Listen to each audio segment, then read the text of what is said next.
Lepo pozdravljeni, drage gledalke, spoštovani gledalci. Danes imamo v svoji sredi izjemno zanimivega, zgovornega gosta, katerega seveda vsi dobro poznate, in smo zelo veseli, da gostimo na Koroški regionalni televiziji gospoda Marjana Šarca. Lepo pozdravljeni. Pozdravljeni. Gospod Šarec, 1. maj je za nami, dan upora proti okupatorju. Kako ste praznovali ta dva praznika? Ja, letos, tako kot lani, zaradi ukrepov in omejitev ne skresovani in tako kot smo bili navajeni prejšnja leta, recimo 2 leti nazaj sem bil ravno tukaj, kjer sediva zdaj, še v funkciji predsednika vlade za 1. maj. In se spominjam, da sem takrat v svojem govoru omenil Adrio Airways, kako so jo zapravili, in se je takrat potem takoj direktor oglasil, no kasneje, čez nekaj mesecev, se je izkazalo, da sem imel prav. Drugače pa letos je bilo to praznovanje še toliko bolj prežeto z nekim nabojem. Videli smo tudi v Ljubljani se je zbralo 10.000 ljudi, ki se niso zbrali kar tako naključno, ampak imajo že počasi dovolj ne ukrepov zoper epidemijo. To je normalno, da morajo biti maske, ne vem, pač vse to, kar je, ampak ravnan vlade. In tudi sam sem za ta dva praznika, tako 27. april kot 1. maj, razmišljal, ali ni danes spet čas, da se vrnemo k nekemu izvornemu praznovanju, da razmislimo, ali smo kar z vsem zadovoljni in ali pa je čas, da tudi slovenski narod dvigne svoj glas, pa ne na ta način, da na Facebookih in Twitterih in ne vem kje, ampak da ko bodo volitve, seveda prej tudi glasno, ampak ko bodo volitve, da se volitev udeležijo. Glas naroda bi se najbolje videl, če bi prišlo 80% ljudi na volitve, da bi tam jasno povedali, in potem bi bila zadeva popolnoma drugačna. Seveda tudi letošnji 1. maj zagotovo nas je, tiste, ki ga nimamo samo za dela prost dan in tako naprej, spomnil tudi na vsa prizadevanja, ne samo v 19. stoletju, ampak skozi vsa leta ta borba za te pravice, ne bom rekel delavstva, ker danes delavstva v nekem klasičnem smislu, kot je bilo v socializmu, niti nimamo, ampak imamo pa cel kup zaposlenih, ki so zaposleni prekarno, ki so tudi izkoriščani, ki so tudi bili oškodovani strani tistih, ki so prejemali, ne vem, gazele, pa ne vem kaj, vse v bistvu so bili pa to, takrat je bil popularen izraz tajkuni, nekateri so v zaporu, nekateri žal še ne, ampak to je tisto, ne, zavedati se za praznik, da niso vsi tako, da nimajo vsi tako, bom rekel, veselega življenja in da je vse urejeno. Temu je tudi namenjen prvenstveno ta praznik, da se spomnimo tega. Gospod Šarec, lahko tako bolj neformalno začneva, midva, čeprav začela sva s praznikom, ampak tako, da malce spoznamo, kdo ste vi kot oseba. Jaz sem si dovolila pogledati, kaj ste po horoskopu, ste strelec, čeprav horoskop je tako, ampak neke določene lastnosti so tukaj zapisane, pa me zanima, če to za vas drži. Ste optimist? Jah, ne preveč. Mislim, sem realist. Aha, no to je boljše verjetno. Dajva tako reči. Dobro delujete pod pritiskom? Še kar, ja. To vam torej odgovarja. Radi imate komplimente in izzive. A kdo jih pa nima? Ste prijazni, radovedni? Kakor kdaj in kakor do koga. Zdaj, če seveda v politiki je tako z džentelmeni džentelmensko, s tistimi, ki so pa drugačni, pa drugače, ker sej veste, komarja se žegnano vodo ne da ubiti. Se pravi, ste odsev, tako rekoč. Tako je. Skozi življenje hodite šalo in iskrivim humorjem. To bi naj bilo za strelce značilno, je tudi za vas. Ja, kakor kdaj bom rekel. Kakor kdaj, ker zlasti tisti, ali pa ki smo se ukvarjali s komedijo, smo znani po tem, da doma nismo ravno zelo komični in ker pač je to taka narava. Saj vsi tudi komiki, ki so bili bolj zatežene sorte. Tako je tudi pri meni včasih, recimo doma je tako redko, da gledam komedijo, gledam, ne vem, dokumentarce o drugi svetovni vojni, gledam vse drugo, bom rekel, zatežene stvari bolj, ne komične. Tako da, ja, imam pa včasih, ja, kakšen zdaj pravijo tako imenovani šarcizem, a ne? To je rahlo ciničen odsev dogajanja, no, dajva tako reči. Ali pa ponazoritev s primerom iz življenja, zato da ljudje bolje razumejo. Saj nekateri se temu posmehujejo, kakorkoli, ampak razumejo pa vsi. To je pa cilj.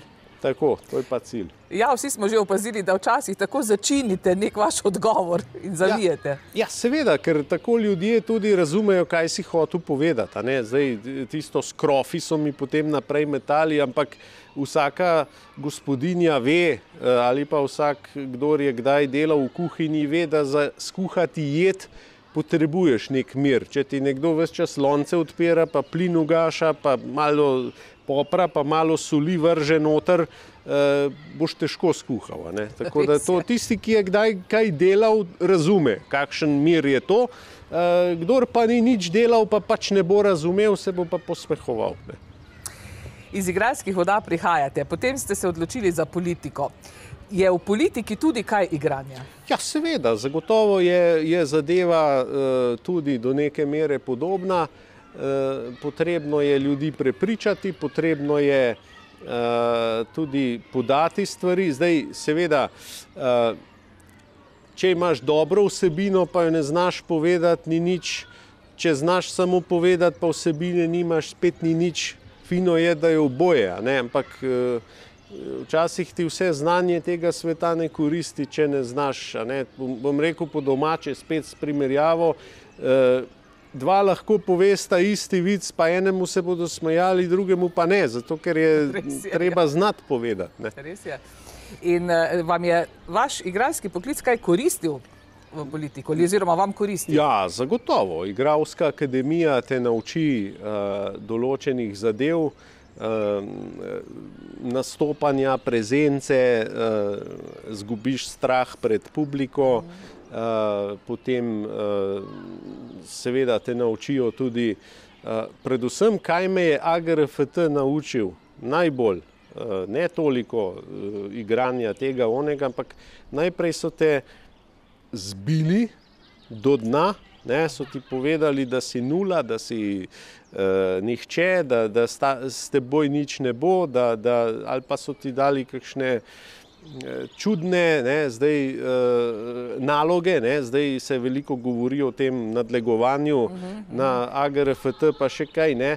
Zdaj bom tako rekel, ko sem jaz hodil na AGRFT, je bilo že tudi marsikaj mejnega lahko in spornega, ne, in bi danes vprašanje, kako bi bilo to sprejeto, ampak takrat smo pač tako vzeli, danes se bolj zavedamo, da se tako ne dela, ne, in oziroma se zavedajo, no, sej, ko prideš 18 let star tja na sprejemni izpit, pa ti začnejo neke čudne naloge dajati, ne, se spomnim, nekdo je tudi ušel ven iz tega sprejemnega izpita, je šel, je rekel, to jaz ne bom zdržal, a ne.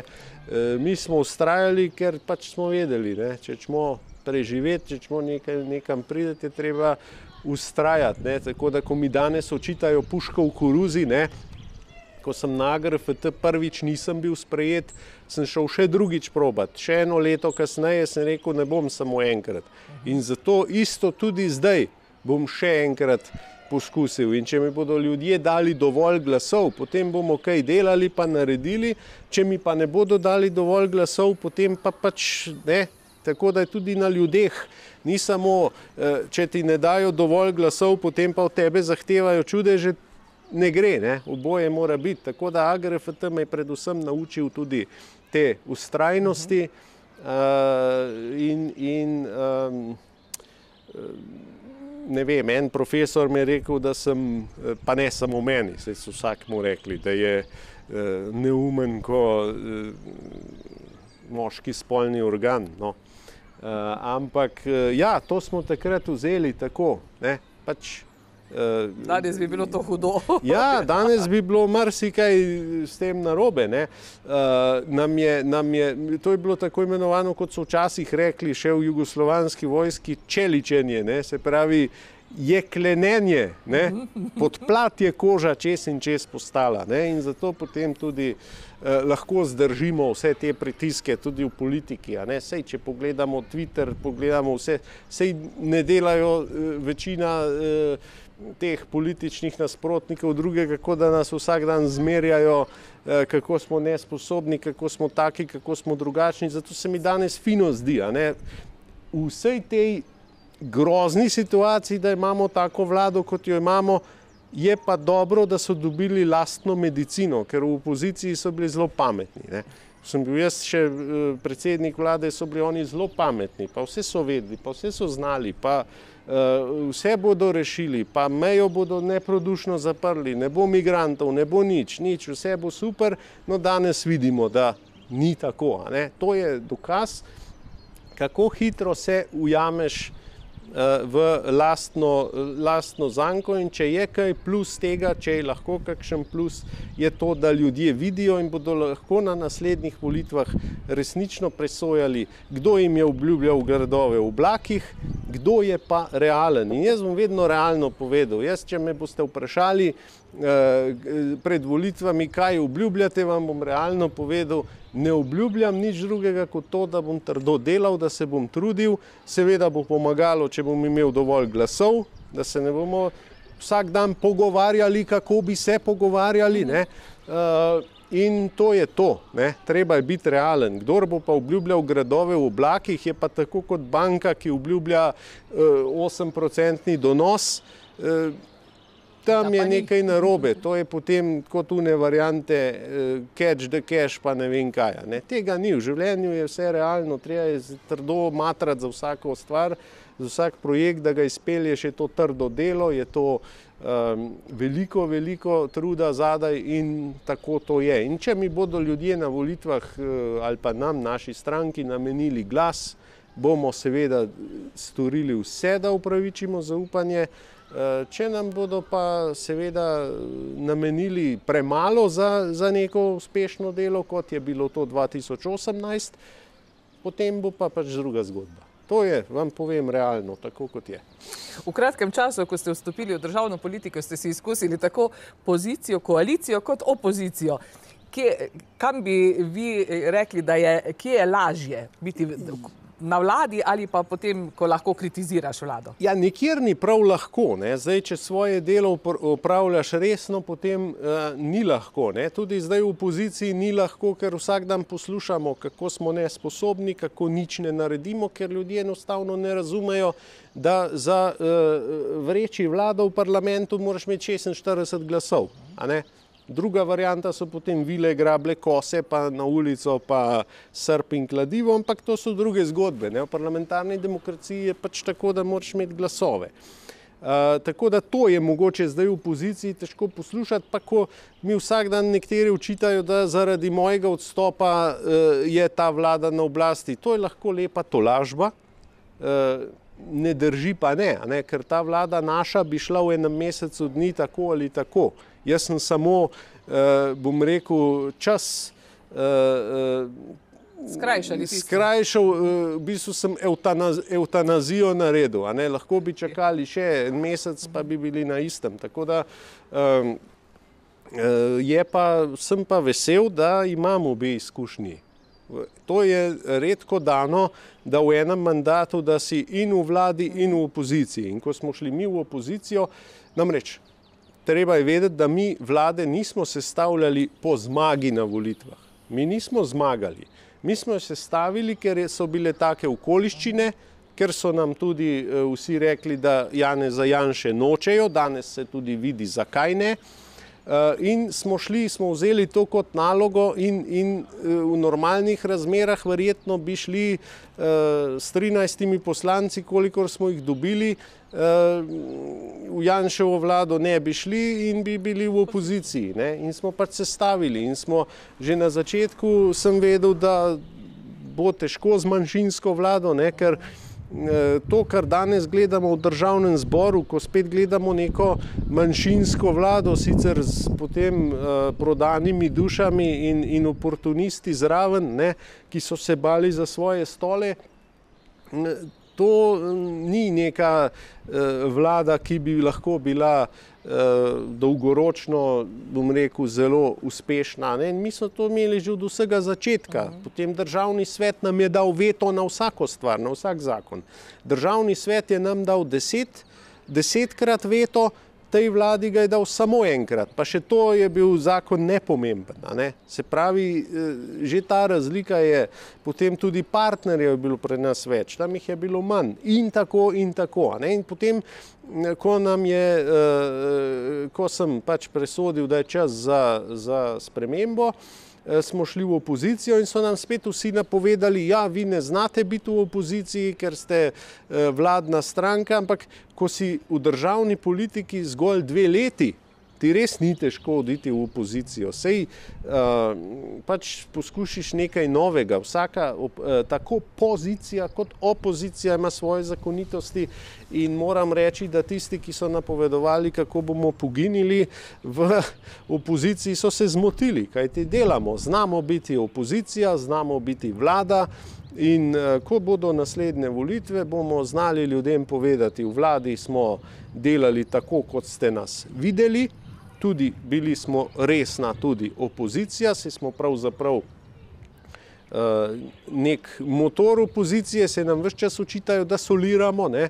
Ampak če pa ni akcije, pa brez veze, da smo opozicija, ne? Potem nas tudi narod ne rabi. Ne?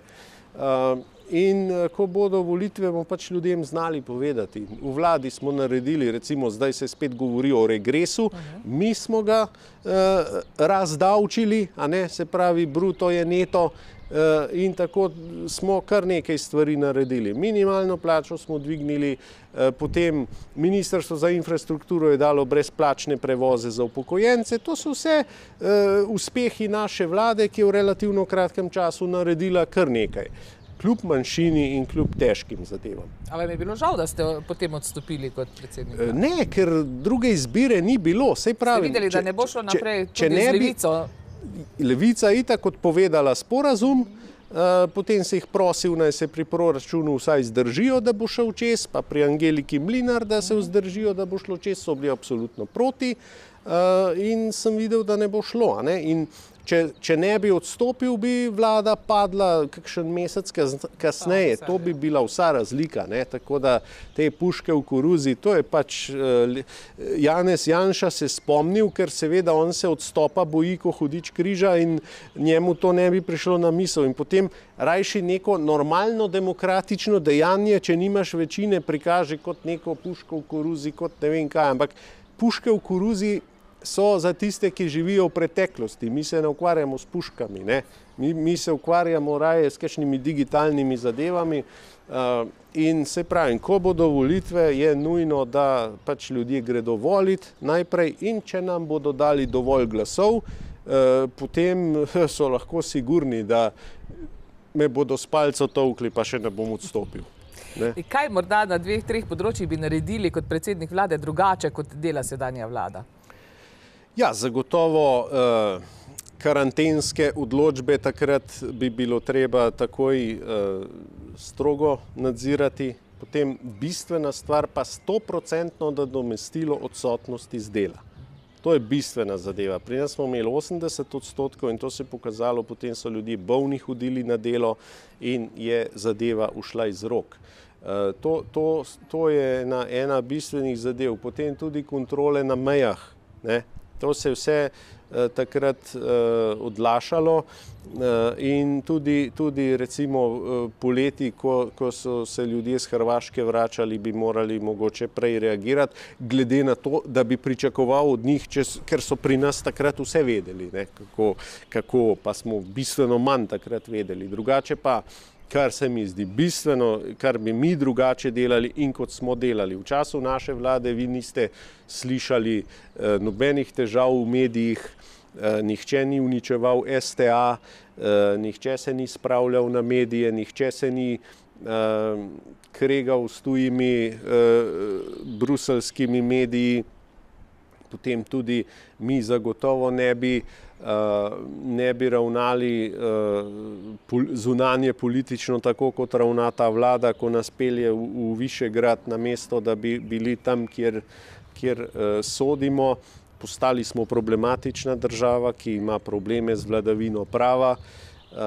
Potem predsedovanje je praktično uničeno, ker kdo nas bo gledal, vsi bodo komaj čakali, da to naše predsedovanje gre mimo, ne? Ker vemo, kakšni so naslovi v Le Mondu, pa v Süddeutsche Zeitungu, pa še kje, ne? Tako da to zagotovo ni dobro in te stvari bi delali, v bistvu bi delali tako in nadaljevali tako, kot smo delali. Imeli smo tudi visoke standarde, niso mogli vsi v vladi kar afne guncati tako po domače nekaj, to sej takrat so nas kritizirali zaradi sendviča, ne? In teh stvari, no danes pa vidimo, minister nepreklicno odstopi, pa je že 10 mesecev od tega, pa je vse v redu. Potem to, sej sem rekel, kar se dogaja z STA, da moramo zbirati preko SMS-ov denar za STA, ki je praktično bila zraven ob rojstvu te države, zdaj po 30 let. To so stvari, ki enostavno ne pritičejo neki demokraciji in če bomo mi na oblasti po naslednjih volitvah, bomo zagotovo vrnili zadeve v normalno smer. Tudi vse tiste, ki so bili nastavljeni nestrokovno po policiji, povsod, to že danes povem, da bomo vrnili nazaj na mesto, kamor pritiče. Jaz ne morem trditi, da v naši vladi ali pa v preteklih vladah so bili pa vsi super, daleč od tega. Tudi, veste, vsak je imel takšne in drugačne ljudi zraven. Ampak to, kar se pa zdaj dogaja, je pa višek, da državni sekretar Franc Kangler krega policijo po Twitterju, zakaj ni tega in tega uglobila, mislim, kam pa smo prišli, ne? Kam smo prišli? To se res in ne nazadnje pravim, prav je, da ljudje vidijo zato, da bodo mogoče kdaj znali tudi ceniti, kako je, če imaš eno normalno vlado, ki pač, kaj je smisel vlade? Smisel vlade je, da predlaga zakone, ki so, ne bom rekel genialni, ampak da so vsaj taki, da so v redu, da ljudje lahko živijo, delajo v miru, da se novinarjem ni treba bati. A veste, kje so časi, ko je bil glavni problem, da jaz na eni tiskovki nisem odgovarjal na vprašanja, pa še to bolj posledica nesporazuma, pa me društvo novinarjev pozvalo, da je to nedemokratično, da se to ne dogaja. To so bili lepi časi. Smo imeli samo take probleme, pa ko je bil glavni problem Damir Črnčec, ne. To so lepi časi, ne. Če imaš samo take probleme, ti ni nič hudega. No, danes so pa problemi malce drugačni, ne. In danes vidimo, nam pa predsednik vlade v francoščini tvita, pa še to narobe, pa v angleščini vse narobe. Ni dobro, no? Ni dobro, ampak se pravim, volitve bodo prišle in takrat bo priložnost, ne? Takrat pričakujem od ljudi, da se izkažejo svojo udeležbo, vsaj 80% nas mora biti, ne? Ja. Pobožne želje, po moje, zaenkrat. Glejte, jaz imam vedno zastavljene cilje, ne? In zdaj, seveda, ni pa vse odvisno od nas. Pa ta miselnost, a ne, kako so vsi isti.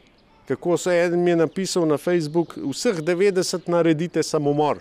Ne? Sem rekel, zakaj? A zato, da boste potem naslednjim 90, ki bodo prišli, napisali isto. Veste, dobili odgovor potem? Ne, potem je bilo konec. A veste, človek je človek, ne? In ja, 90 nas je v državnem zboru, eni smo taki, eni smo drugačni. Državni zbor je odraz ljudstva. Veste, se tudi, ne vem, kdor je doma kaj delal, pa kakšne majstre čakal, ne? Eden pride takrat, ko je rekel, pa naredi korektno, pa mu plačaš, pa je narejeno, enega pa čakaš, pa ga ni. Pa pride, pa ne pride, pa, ali ga pa sploh ni, ali se pa ne oglaša na telefon. Skratka, v vseh segmentih slovenskega ljudstva so takšni in drugačni ljudje. Tudi pri policistih, tudi pri zdravnikih, tudi pri novinarjih in ne nazadnje tudi pri politikih. Je pa res, da smo politiki mogoče najvišji odraz tega, te šentflorjanske žalosti, ki jo imamo. Zagotovo smo politiki ljudje iz mesa in krvi. Ljudje pa pričakujejo nek vzor. Ja, ljudje pa to je prav. Ampak ljudje tudi pričakujejo, da bomo svetniki. To pa ne bomo, ampak ta visoka pričakovanja so pogojevana s tem, ker vedno iščemo nekega odrešenika. Odrešenika ni. Od odrešenika pa bom spet se pri gradbeni stroki ustavil. Recimo, če vemo, da se estrih suši 1 centimeter na teden, ne, bodo od odrešenika pričakovali, da ga bo posušil v 3 dneh. To pa ni možno, ne. In vsak, kdor bo prišel na vlado, se bo soočil s problemom kadrov, ministrstev, vsega. Ne? Ponovi se pravzaprav. Ponovi se. Ja. Zato je ključno, da imajo ljudje, ali pa imamo ljudje, realna pričakovanja. To je bistvo. Sej ni, da je nekdo izrazito slab ali pa tako, ampak če od njega preveč pričakuješ, te bo razočaral. Ne? A ste vi pričakovali vsi v opoziciji od KUL koalicije preveč? Ne, mene niste nikoli slišali govoriti, da imamo 46 glasov. Ne, zdaj ne mislim vas osebno, nasploh opozicija, tisti, ki ste bili KUL koalicija. Jaz za druge ne moram vedeti, kaj so pričakovali. Jaz vem, da če sva prej začela pri horoskopu, da sem strogi realist, to mi je včasih tudi na akademiji škodilo, ne, ker sem bil preveč realističen, ampak kakorkoli. Jaz sem kot realist pričakoval, ne, ko je bilo govora, da imamo 46 glasov, sem se vprašal, kje pa so. Ne. Tudi zdaj se vedno špekulira, ne, tako da jaz vedno pravim, da je treba biti realen in predvsem se pa take koalicije, ali pa bom rekel, če smo hoteli vlado postaviti, se stavlja v tišini, mimo kamer in se samo pride, a ne. Se spet, bom rekel, ne hodi v kuhinjo, dokler jed ni gotova. Ne? Tako da jaz kakšnih velikih pričakovanj nisem imel, pričakoval sem, bom rekel, vsaj 44 glasov, to pa je, no, nazadnje smo jih imeli 40, a ne? Ker KUL je dal vseh 39, ker v ključnih glasovanjih vedno glasujemo skupaj. Bil je še Jurij Lep, sem prepričan, da on je dal ta glas Karlu Erjavcu, njegovi ga pa niso podprli, ne? In mi smo vsi rekli, ja, če svojega ne bodo podprli, koga bojo, pa ga niso, ne?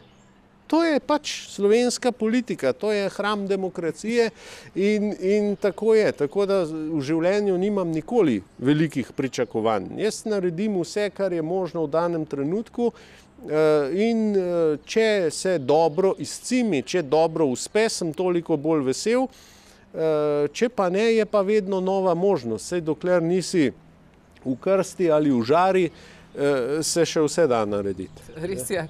Zdaj ste se v LMŠ odločili za obstrukcijo dela državnega zbora. Zakaj? Ja, zato, ker drugih inštrumentov več nimamo. Če smo 3-krat imeli kolegi predsednika državnega zbora, 3-krat bili neuspešni, povoženi, zasmehovani praktično, to je posmeh demokraciji, je edino prav, da uporabimo orodje po 65. členu poslovnika državnega zbora, ki ga opozicija ima, in to je obstrukcija.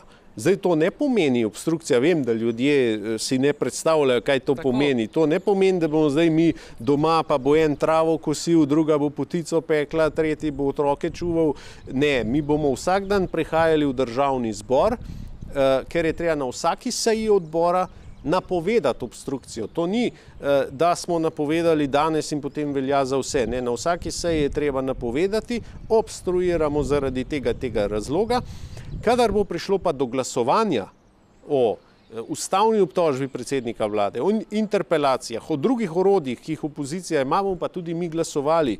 In pa kadar bo na sporedu opozicijski zakon, pri katerem bodo naši glasovi nujni za sprejem, takrat bomo tudi glasovali. Ali pa da bo vlada pripravila nek zakon, ki bo skregan, ki bo škodljiv. Tudi takrat bo naših 14 glasov tam.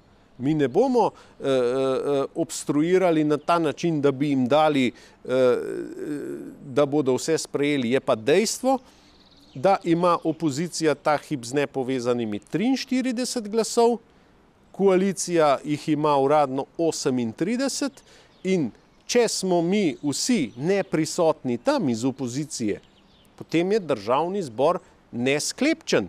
Če seveda manjšinca, predstavnika manjšin vršita svojo vlogo in nista jeziček na tehtnici, tako kot naj ne bi bila. A ne? Ker drugače, če predstavnika manjšine italijanske in madžarske odločata oziroma sta jeziček na tehtnici, se treba tudi vprašati o njuni vlogi. A ne? Tako da, če bi bilo tako, kot bi moralo biti, potem bi z našo odsotnostjo bil državni zbor nesklepčen. Ste pričakovali, da se bodo tako odločile tudi ostale opozicijske stranke? Jaz, ko bom spet rekel, nimam nekih pričakovanj. Jaz vem, kaj je naloga naše stranke in mene kot največje opozicijske stranke ta hip. Vem, da opozicija je glas ljudstva. Vsi, ki smo člani opozicije ali pa vsaka poslanka in poslanec je izvoljen od ljudstva. In če je mene, Marjana Šarca, volilo toliko in toliko ljudi zato, da bom namesto njih hodil v državni zbor, se kregal, vršil svojo nalogo ali karkoli, potem moram to nalogo vršiti. In ta hip smo mi opozicija in glede na to, kakšno vlado imamo, kaj se vse dogaja, bom še enkrat rekel, ne moremo iti z molitvijo nad mitraljez. Mi moramo narediti vse, kar je v naši moči. Ko bo pa te vlade ne bo več, ko bomo imeli spet normalno demokracijo, takrat bomo pa spet tudi normalno se, bom rekel, pogojno ali pa v navednicah kulturno vedli. Ne moremo pa, saj smo neke vrste kristjani, ne sicer taki, kot bi morali biti, ker noben od nas ni čisto tak kristjan, kot bi moral biti, nam še veliko manjka do svetništva, ampak levo lice pa desno lice, to ne vem, če to za narod dobro. Treba je biti odločen, ker v zgodovini človeštva ali pa v zgodovini Slovenije z mehkužništvom nisi prišel daleč. Zdaj je tak čas.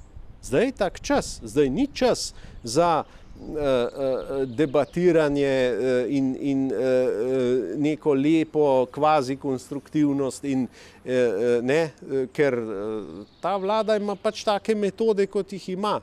In jaz se težko z Alešem Hojsom, ki naroča policiji, da oglobi mamico, ki je rogljiček za otrokom pojedla 400 €, ko imajo pa skrivni obred v cerkvi in ki ga ne bi smeli imeti, jih pa policija opozori. Dajmo potem imeti vse vatle, za vse enake vatle. Ali pa ko imajo v neki cerkvi birmo, pa so vsi brez mask, pa brez razdalje, tam je pa vse v redu. Pa se pravim, jaz sem tudi vernik, ampak če je vojska za vse, so rekli včasih. In tako mora biti. Kakšno so to sporočila narodu? In zato jaz s tako vlado ne morem sedeti skupaj za isto mizo in se delati, kot da je vse v redu. Če ni. 30 let samostojne Slovenije. Je takšna zdaj naša država, da smo Slovenci zadovoljni? Kako vi gledate na to? Ja, če boste šli delati anketo, bo veliko ljudi reklo, da niso zadovoljni. Ampak jaz še vedno mislim in sem prepričan, da ni nič takega, da se ne bi dalo popraviti. Seveda, zdaj smo 30 let Dobro, imamo tudi nekatere, zdaj dva najvišja predstavnika oblasti, ki sta že 30 let v tej politiki in sta del problema, zagotovo, ne?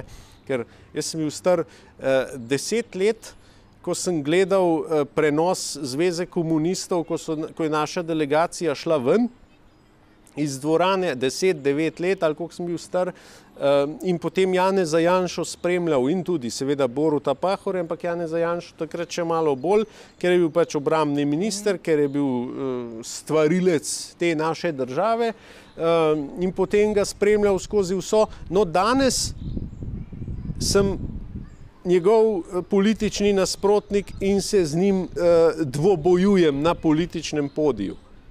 30 let je dolga doba. Jaz sem že star 43 let, bil sem pa 10-9, ko sem ga prvič.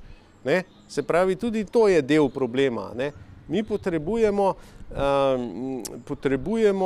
zato ko pravijo ljudje, vsi ste isti tam noter. Ne, jaz sem 2 leti v državnem zboru, nič dlje, 2-3 bo. No?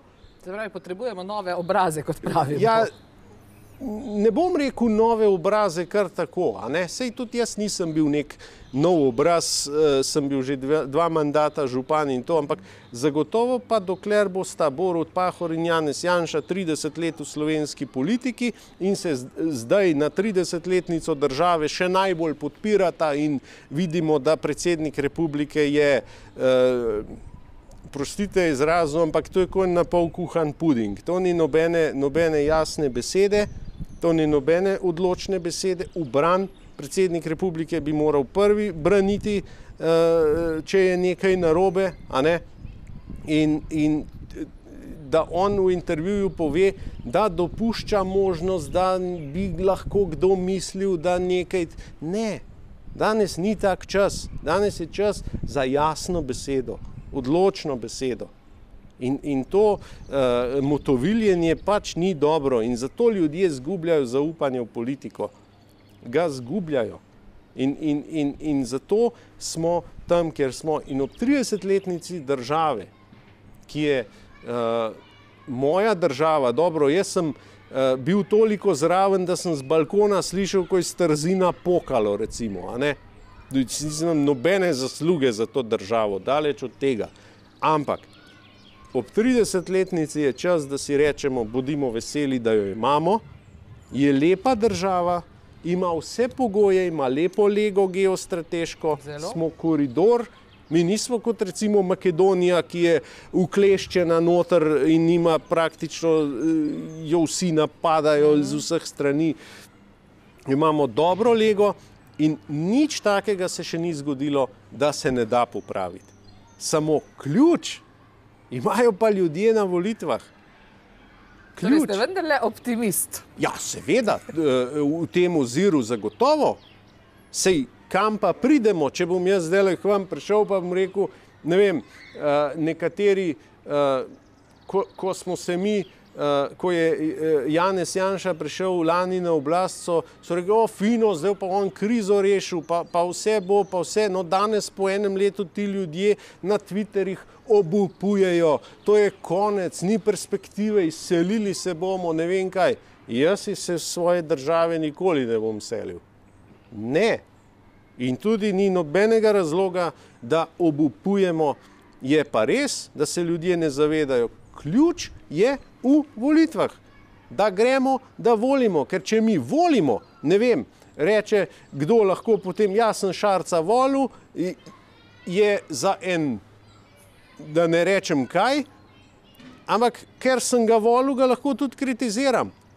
Če ga pa nisem volil ali pa nisem šel niti voliti, ja potem pa nimam pravice. Kaj bom se razburjal doma, da nisem na lotu zadev, če nisem srečke kupil? To je res. Ne? In to je bistvo. Jaz ne pravim, da sem jaz zdaj največji sin slovenskega naroda in ne vem kaj in LMŠ vesoljno najlepša, najboljša, ne vem kakšna stranka, daleč od tega.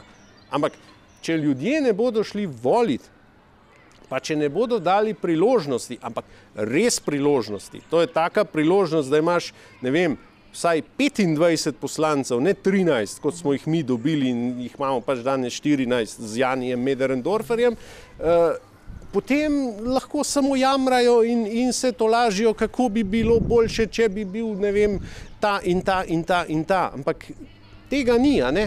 Treba je trdo delo in na 30 let te države je čas, da rečemo, 30 let je minilo, bile so takšne težave, veliko jih izvira tudi iz 90-ih let. Se je treba priznati, da tiste LDS-ove vlade so tudi bile svojega denarja vredne. A veste, ni bilo vse super in marsikaj se je pogledalo stran, pa se je pometlo pod preprogo, pa tako naprej, zato da se je sestavilo koalicijo, ne? In to koalicijo se je sestavilo, seveda mojstrsko, zagotovo mojstrsko, da so prišli skupaj, ampak kaj je pa ta koalicija naredila, potem je pa vprašanje, ne?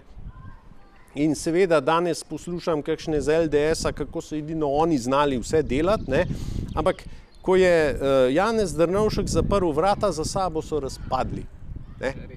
Ko bi oni bili en mandat v opoziciji in potem šli naskakovati spet vlado, bi lahko danes govorili. Ko so pa takoj brez očeta, tako rekoč, razpadli, pa ni, a ne? Tako da jaz bi samo tako rekel, pustite nam, mlajšim politikom, pa nisem že več jaz mlad, da delamo, da se dokažemo, ne nam ves čas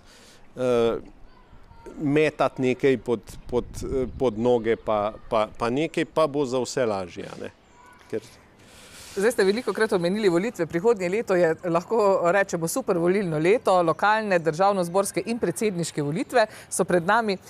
Se boste znova potegovali za mandat predsednika republike? Zdaj je prva stvar parlamentarne volitve. So pred nami, te bodo vsekakor prve, redne, predčasne, kakršne koli, in kot predsednik stranke, druge največje stranke v državnem zboru, največje opozicijske stranke, je moja naloga, da popeljem stranko na volitve, da, bom rekel, grem še enkrat na ta sprejemni izpit, ne, in prepričam ljudi, da nam je pač treba nameniti več glasov. Več glasov, kot imaš, več poslancev, kot imaš, lažje delaš. To je to. In zdaj, če bodo ljudje to razumeli, če bodo rekli, no, nekaj soli je v tem, potem bodo tudi razmere popolnoma drugačne, verjemite. Hvala lepa, gospod Marjan Šarec, za ta pogovor. Iskrive misli ves čas padajo, tako da tisti igralski poklici vendarle še vedno dobro sedi v vas. Hvala lepa, hvala za povabilo in velikokrat smo tukaj na Koroškem, radi smo tukaj in še bomo prišli. Nas veseli. Hvala lepa. Hvala lepa pa tudi vam, drage gledalke, spoštovani gledalci, da ste najo gledali, poslušali in ob tej priložnosti hvala lepa tudi Osrednji koroški knjižnici dr. Franca Sušnika za gostoljubje, da smo lahko oddajo posneli tukajle v tem čudovitem parku pred to čudovito stavbo na gradu številka 1. Lepo se imejte in nasvidenje.